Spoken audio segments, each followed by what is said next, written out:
Welcome back everyone to my Let's Play of Final Fantasy III for the Nintendo Famicom system. We're outside the ancient maze here, and now it's time for us to head on through this short little dungeon. We have some new monsters we want to fight here. We already fought this monster, but one of the interesting things about this monster is sometimes it'll actually summon another monster, a clone of Unei. So I want to show that off here. So this one was really nice and summoned the Unei clone right away.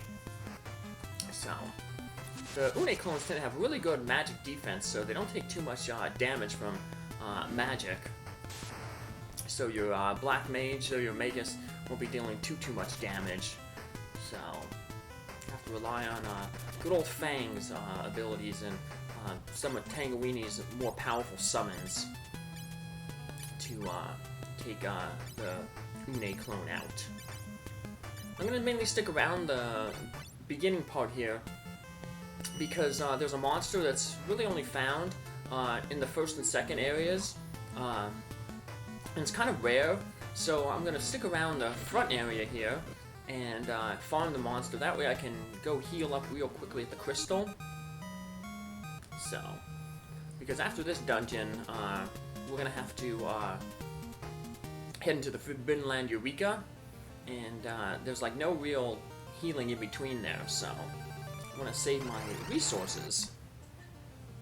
So, but I figured I'd come back here and grab this chest right here. Elixir. We're getting a few of them actually, and which is good because we're gonna basically need them for our healing, mainly to restore our magic charges for Tangeweenie and Tupelo, and Tangeweenie and Baby Moo.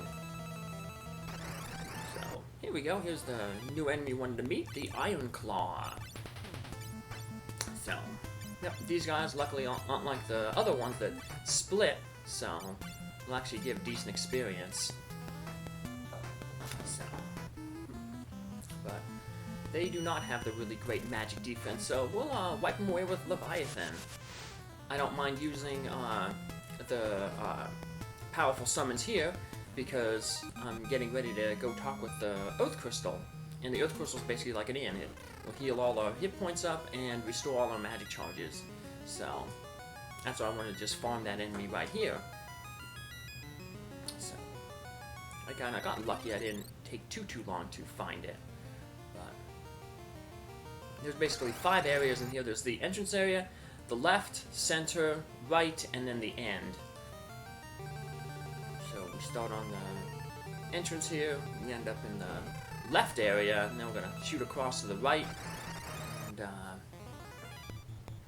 end up in the, go all the way around to the exit, so.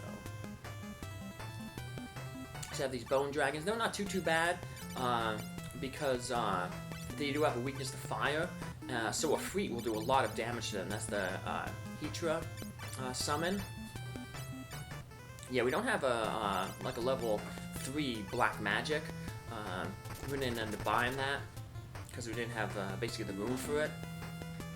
But just the level 2 magic and the summon will be more than enough to finish these guys off. So actually, some of the easier enemies I think in the area because they have that weakness. They're also undead, so as you saw, Baby Moo can contribute to the offense with some healing spells. But as you saw, you don't really need the healing spells because that would Freet would have taken him out even if they had full hit points. So.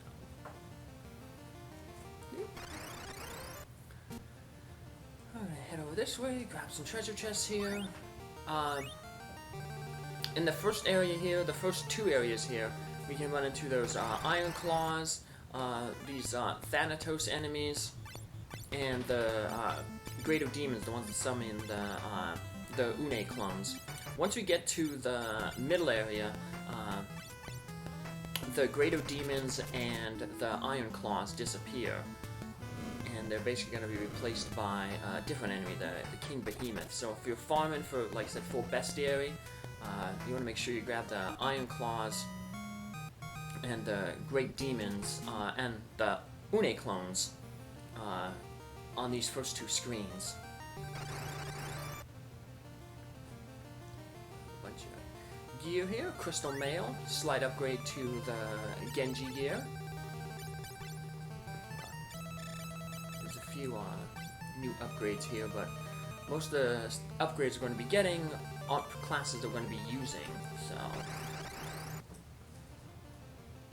But we'll still keep it, because there's in the Forbidden Land Eureka, there's a shop where we can buy those shurikens, the ultimate weapons. They're only like one-use weapons, so you gotta buy a bunch of them if you want to use them, so... Let's sell these other weapons. No more crystal equipment. It's weird to see him on the Dark Knight, because in the next game, the main character is named Cecil, and he starts off as a Dark Knight, but then eventually he renounces his darkness and becomes a paladin, and his final gear in that game is all crystal mail, which like the Dark Knight won't be able to equip. So it's interesting to see like the Dark Knight in this game has the crystal gear. You see a lot of sprites get recycled. I didn't know that until I played this game, because the way that, just the way the games were released. Final Fantasy 2 and 3 didn't come out in America, because the games have to get translated and, you know, censored for the American audience, and they, you know, by the time that those games are out and ready to be translated and you know, censored and stuff to adhere to Nintendo of America's standards, which are a little stricter than over in Japan. They were like, well, the Super Nintendo's out and we have a Final Fantasy and that one out, let's just release that one instead. So Final Fantasy 4 became Final Fantasy 2 over here. It wasn't until Final Fantasy 7 where they basically just were like, hey, let's just name what they were named over in Japan. Which led people to really wonder where like 2, 3, and 5 were. Because Japan's 6 became R3. So here's that other enemy that's kind of replaced the Great Demon and the Iron Claws, the King Behemoth.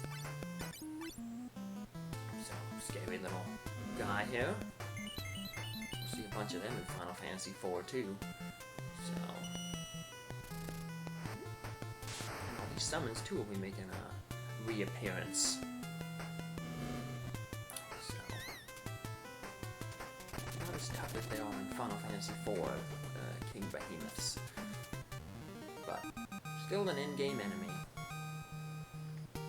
In that game, they're just called behemoths. No kings. So, they somewhere between Final Fantasy 2 and 3, and going to 4, they lost their king status. Because 2 had regular behemoths and king behemoths.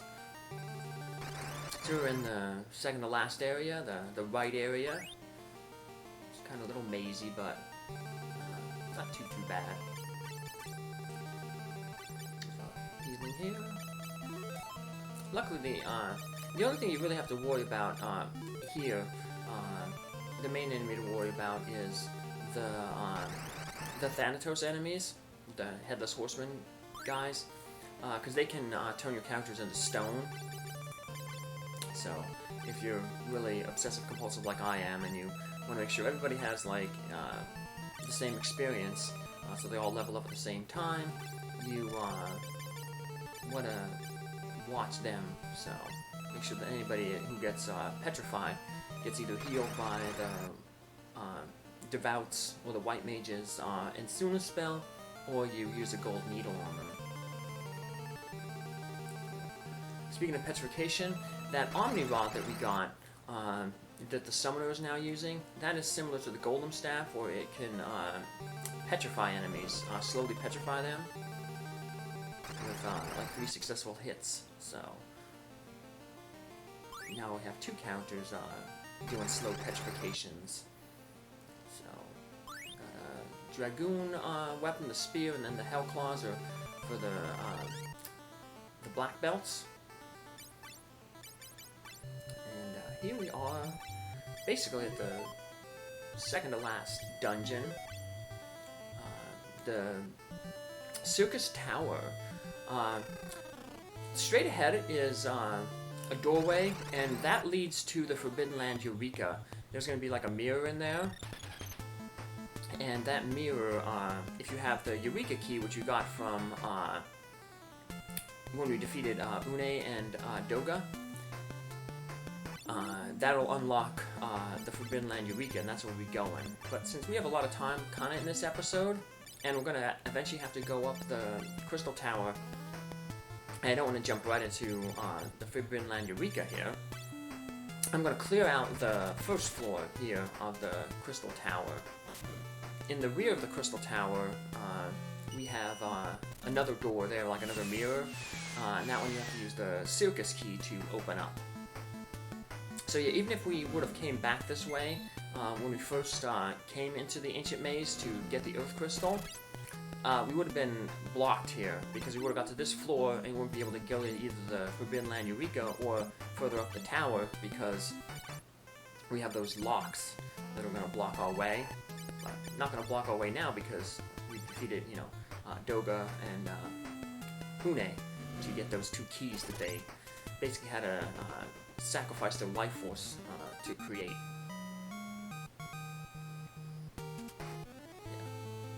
Yeah, we're going to clear out the this area, this first floor, get some treasure, and then we'll come out, save our game, and then that way we can start fresh going into the Forbidden Land Eureka. Luckily, at the end of the Forbidden Land Eureka, there's a place where we can heal. Unfortunately, you can't teleport out of these areas. You won't be able to teleport out of the tower here, or the Forbidden Land Eureka, so you gotta march in and march out. So, these guys are kind of annoying, especially if you come into a large group with them. They use a fire attack that takes off about 300 damage each, and if you get hit, you get a group of them, up to like 3 of them, they can take off like 900 hit points per round.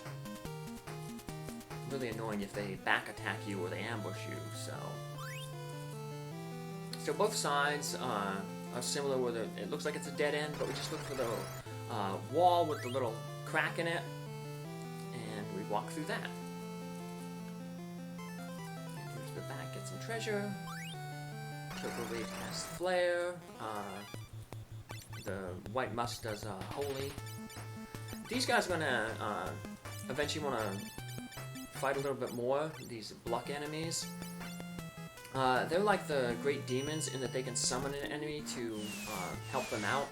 They summon a Doga clone.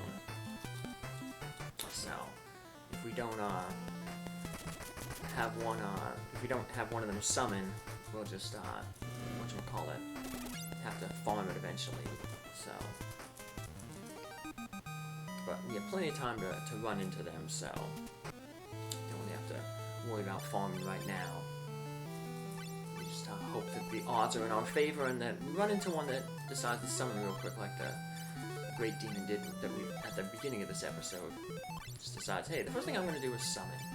So, once again, that's the only way to meet that the Doga clone, is through the summon. So once again, if you're trying to fill out your bestiary, see all the enemies, you're going to have to potentially fight a few of those guys, or let a battle run on longer, so that they actually summon one.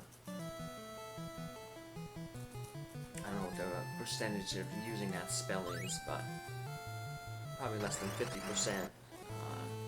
So you might have to wait 3-4 rounds. So the sides kind of mirror each other. We're just gonna make a big circle here, so we can have some more of the treasure chests. That way, when we come back into this area again for the second time, yeah, see, you can't use the teleport spell. Won't let you. When we come back to this, for the second time, actually go through this tower for good, we just have a little less walking to do. We don't have like the ladder from The Legend of Zelda that we can cross over water. It would save a lot of walking, but different franchise. Like I said, now we're just gonna head out here. We're gonna make our save game here, And then we'll head back into the tower and head into the Forbidden Land Eureka next episode. Take care, have a good day. Bye.